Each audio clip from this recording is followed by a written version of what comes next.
friends, welcome back to Bible Fun with the Duns. Today we read Numbers chapter 15, and let's jump right in. You want me to start? Sure, go. Well, and because my favorite part is the beginning part. So today we got to see all the laws, and you like that? We got to. It's super fun. We get to see the laws. The laws having to do with the kinds of offerings that they were to bring to the Lord, and we see different kinds. We see offerings for the whole wide range of sin, from unintentional sin to intentional the bad guy sin. Yep. I mean, I guess all sin's bad. Sure. And so Preacher Hubs is going to talk about that because that's not fun. But my favorite part were the offerings in the beginning. And what I really like is that offerings and worship and praise is not just like a have to thing or a check off, but it is a get to thing. It is the ones that they offer in the beginning is for no reason other than they love the Lord. They are worshiping Him, they're praising Him, and they love Him. So the overflow of their love for Him is that they want to do something for Him. They want, what do we humans have to offer God? Nothing. He's the creator of everything. He needs no things. But still, if we can give, and if we can give sacrificially, it is a way for us to show love and appreciation and thanksgiving to God. So that was my favorite section. Okay, so I'm gonna start in that same spot because it's also the best section. I mean, look at the beginning. I like the happy Look in verse 2. It says, "Speak to the children of Israel and say to them, when you have come into the land you are to inhabit, which I am giving you." Okay, so if you're taking notes in your Bible, you ought to circle the word when. And here's why this is important. Because he's not saying if I take you to this land. He says when you get to this land. And the reason that's important is because what's happened in the previous chapter. In the previous chapter, the spies had come back with an evil report. Everybody got scared. Everybody got panicky. And they chose not to go into the promised land. Then they decided once the Lord, His displeasure was known to them, they said, we'll just go in and take. They're trying to twist God's arm to get them into the land. And what does God say? God says, not only are you not going into the land, but your chief concern was that all your kids were going to die. He said, so what I'm going to do is I'm going to send you back out into the wilderness. You're going to wander out there until you all die. And the kids you are worried about, they're going to be the ones going into the promised land. Now, take that and then now move to this very next chapter. He says, when you have come into the land, which means they have sinned, and an entire generation is given virtually a death sentence in the wilderness. But this ongoing grace says when, because God was still going to keep His promise, and He's eventually going to take His people into the promised land. And then not only is He going to get them into the land, but all of these laws of grain and drink offerings, and you're bringing grain and bulls and rams and lambs and all these animals. This is evidence that not only is God preparing His people for the land that they're going to receive, He's also anticipating that He is going to so bless them, so abundantly bless them, that they are going to have so much livestock, so much grain, so much access to harvest, that they're going to have offerings to lavishly pour out to Him. They're going to have so much they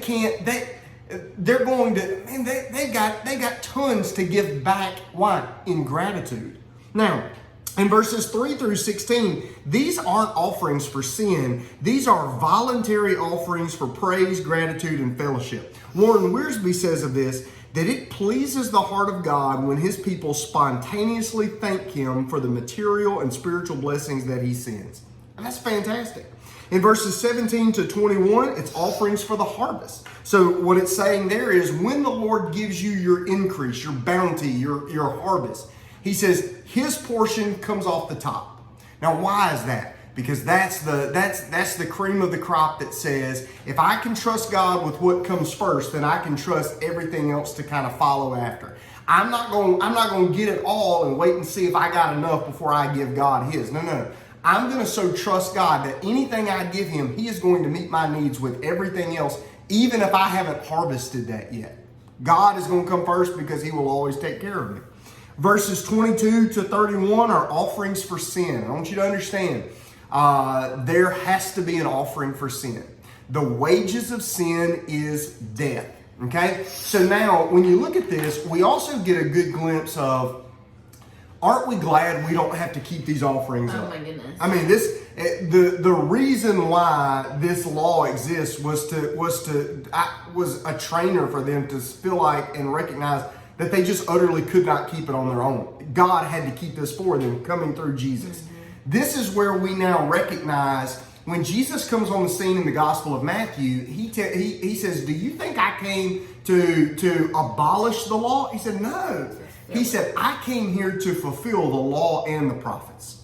So God came to do what man could not do through the law that we had. Jesus is our fulfillment of the law. And so his sacrifice does it all. And then there's this odd couple of verses here in verses 30 and 31 about what my Bible calls presumptuous sin. What'd your Bible call it? Sinning with a high hand. Sinning with a high hand. So I looked this up.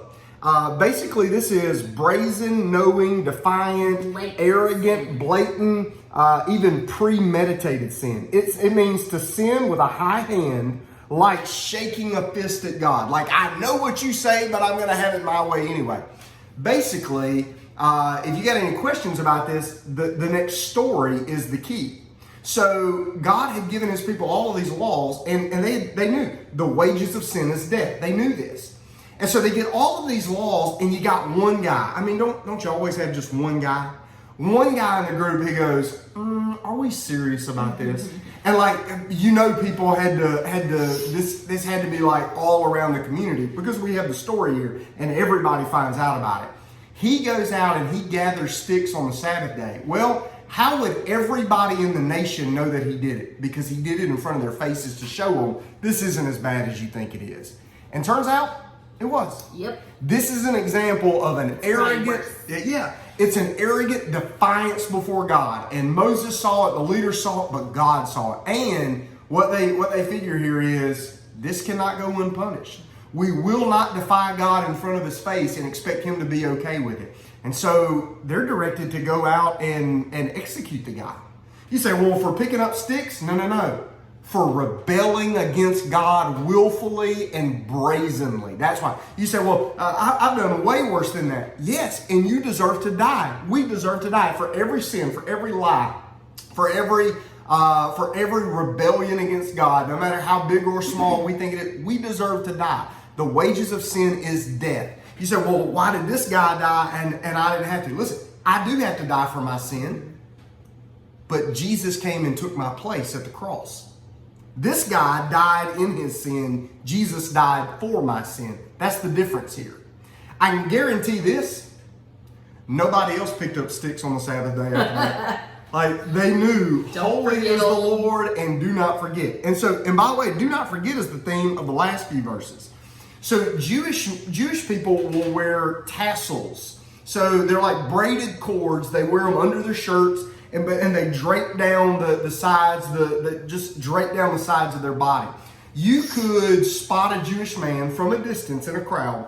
You think like graduation tassels? Yeah, think about that, but think long enough to get to the knees. Okay. And they put a shirt on over it. But when they walk through a crowd, you would recognize their faith because of these markers. But not only would that distinguish them from the other nations, but every time they look down to see where they're going to step, where they're going to go, or they glance at, they're reminded. And that's the point here. Is Let's that you would... tassels. No, let's not. It says, and you shall have the tassel that you may look on it and remember all the commandments of the Lord and do them. Why? Because he who has my commandments and keeps them, he it is who loves me, and he who loves me will be loved by my Father, and I will love him and will manifest myself to him. Well, Psalm 103 verse 2 is going to pick up on this about how we follow the Lord. It says, bless the Lord, all my soul, and forget not all his benefits. And so what they got built into now their clothing is these tassels were a visible reminder of the law of God. They were practical, physical triggers to remind them of how good God is to them and that they belong to him. And a busy life, by the way, they're on a constant march through the wilderness, never knowing where they're going to camp the next night. They just camped where the Spirit of God set them that day, okay? So in the busyness of the life, and by the way, don't we know what it is to have a busy life in these days? This is a busy life needs built-in reminders of what's important.